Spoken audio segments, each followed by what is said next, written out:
अस्सलाम वालेकुम, मेरा नाम अली खिजर है। हुकूमत टैक्स बेस बढ़ाने की बात करती है बट टैक्स बेस नहीं बढ़ाती, उसी पे टैक्स लगाती है जिस पे ऑलरेडी टैक्स हो। और ये पिछले 8-10 साल से चल रहा है। और अगर 2015-16 से देखें तो उस वक्त विद होल्डिंग टैक्स इंट्रोड्यूस हुआ। और जो कंपनीज थी उनको अपने सप्लायर से लेना था। फिर बैंकिंग ट्रांजैक्शन पे टैक्स हुआ, फाइलर नॉन फाइलर की डिस्क्रिमिनेशन हुई। उसके बाद क्या हुआ कि जो फाइलर थे वो फंसते गए और जो नॉन फाइलर था वो दूर होता रहा और आहिस्ता आहिस्ता फाइलर भी नॉन फाइलर की तरफ मूव होता रहा। फिर ट्रैक एंड ट्रेस सिस्टम बाद में इंट्रोड्यूस हुआ, but track and trace system को वही मैन्युफैक्चरर इस्तेमाल करते हैं जो एमएनसीज हैं और अच्छी कंपनीज हैं, और जो नहीं होती वो बाय साइड पे होती रही। तो उससे क्या हुआ कि अच्छी कंपनीज का जो है नुकसान होता रहा और जो है जो कंपनीज टैक्स नहीं देती वो ऊपर आती रही। आप अब ये टबैको की मिसाल लें तो टबैको के अंदर आप देखिए 150% से इन्होंने एफईडी बढ़ाई फरवरी 2023 में। उसके बाद क्या हुआ कि सिर्फ 2 कंपनीज हैं बड़ी एमएनसीज जो कि ट्रैक एंड ट्रेस इम्प्लीमेंटेड है, बाकी 50 छोटी कंपनीज हैं जिन्होंने क्या किया हुआ है वो कोर्ट में गई हुई हैं। वो टैक्स पूरा नहीं करती, वो अपना पूरा डॉक्यूमेंट नहीं करती।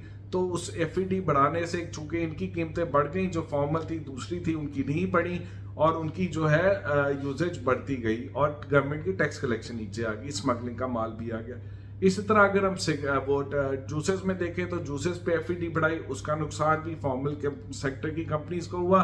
वो उनकी वो सेल्स कम हुई, गवर्नमेंट के रेवेन्यूज कम हुए और इनफॉर्मल बढ़ती रही। इस तरह आप किसी भी सेक्टर में देख लें, जिस तरह जगह भी देख लें, इनफॉर्मेलिटी बढ़ती जा रही है, फॉर्मल श्रिंक होता जा रहा है। और हमारे मुल्क के अंदर जो इनफॉर्मल इकोनॉमी है, जो हमारे यहाँ कैश इन सर्कुलेशन था वो 30% था डिपॉजिट का 2015 के अंदर, आज 45% है डिपॉजिट का। और हमने इंपोर्ट रिस्ट्रिक्शन के बाद हुंडी वाला भी खोल दिया है, उससे भी इनफॉर्मेलिटी बढ़ती जा रही है, टैक्स कलेक्शन गिरती जा रही है। हुकूमत अब क्या कर रही है, सुपर टैक्स लगा रही है उन कंपनीज पे जो फॉर्मल है, जिन फॉर्मल कंपनीज हैं जिन्होंने टैक्स दे के अपने कंपनी के रिजर्व रखे हुए हैं उस पर टैक्स लगा रही है। तो ये कह रही है कि भाई तुम इनफॉर्मल हो जाओ या मुल्क छोड़ के चले जाओ, इस मुल्क से काम बंद कर दो।